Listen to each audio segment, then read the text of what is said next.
Bullies kicked a disabled girl at Santa Monica Pier. Seconds later, a sea of bikers surrounded them. Before dive, and please subscribe to the channel for more. The sun gleamed over Coney Island boardwalk, where the air pulsed with carnival music, the scent of popcorn and hot dogs, and the laughter of families escaping into joy. Children tugged their parents toward rides. Cotton candy stuck to their fingers, while couples leaned against a railing, eyes fixed on the restless Atlantic. Yet, amid all this color and cheer, one girl sat quietly in her wheelchair near the tilt-a-whirl, trying not to draw attention.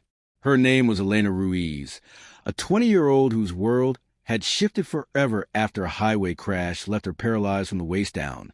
She loved Coney Island, the rattling roller coasters, the shuffle of street performers juggling for tips, the cool spray of salt in the breeze. It all made her feel like life was still worth savoring. But what unsettled her most were the stares. People's eyes always landed on her chair before they ever saw her face. That afternoon, Elena made herself a promise. She wouldn't let fear win. She was going to roll herself across the boardwalk, buy a soda, and taste the day like everyone else. For once, she wanted to feel ordinary. But ordinary didn't last. 3 young men noticed her from across the planks. Loud, swaggering, desperate for attention. One wore a red Hawaiian shirt, chest puffed, tattoos twining down his arms. The other 2, in ripped denim jackets, shoved each other, barking out crude jokes. When their eyes found Elena, their laughter sharpened. They swaggered toward her, like hyenas closing in. One leaned down, his grin stretched wide. Move. The words stabbed her like glass. Elena froze. She'd heard whispers before, but this was different. This was sharp, intentional, public. Before she could react, the man in the Hawaiian shirt laughed and slammed his boot against her wheelchair. The jolt nearly tipped her sideways. Elena gasped, gripping one wheel with one hand and the armrest with the other, trying desperately not to spill onto the boardwalk. Nearby, people turned their heads. They saw. They knew. Yet instead of stepping forward, they looked away. That's what cut deepest, not the cruelty, but the silence. Bet you can't even stand up. Another sneered, doubling over with laughter, slapping his buddy's arm. Yeah, probably need mommy to push her, the third one added. Each word stripped away a little more of her courage. She wanted to roll away fast, vanish into crowd, but her arms felt heavy, locked, and then the air shifted. At first it was a sound, a deep, rumbling growl that trembled beneath the wooden planks. The laughter of the bullies stuttered. Heads turned toward the avenue feeding into the boardwalk. One by one, motorcycles appeared.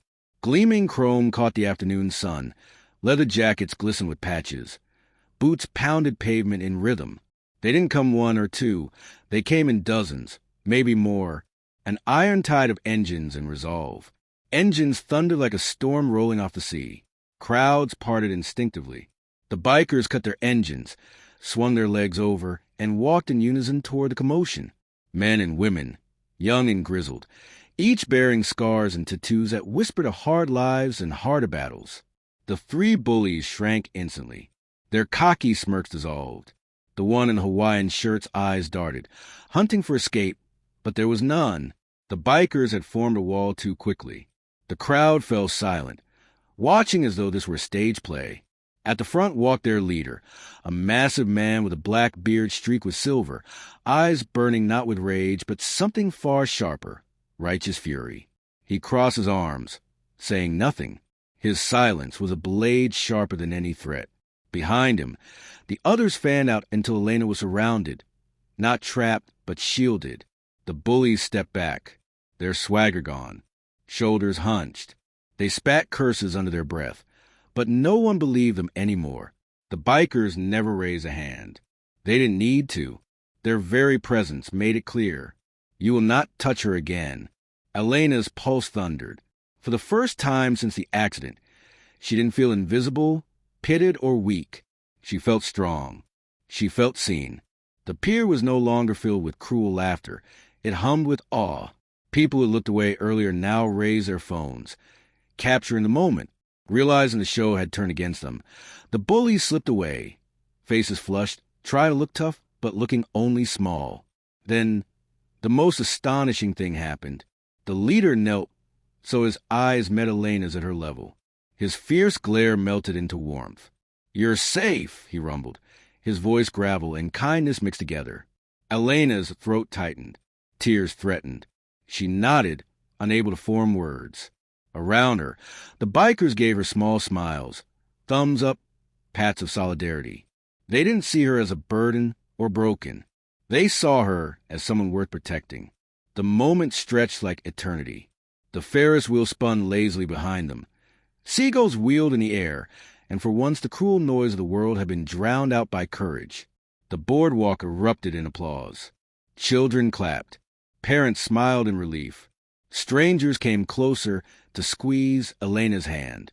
But none of it mattered as much as this. For the first time in a long time, she felt safe. In the days that followed, her story rocketed across the internet. Videos captured the moment the bikers shielded her, and millions watched in awe. People left comments sharing their own stories, times they'd been defended, or times they wished they had defended someone else. Elena's story wasn't just hers anymore. It became a symbol, a reminder of how quickly cruelty can fall apart when kindness takes a stand.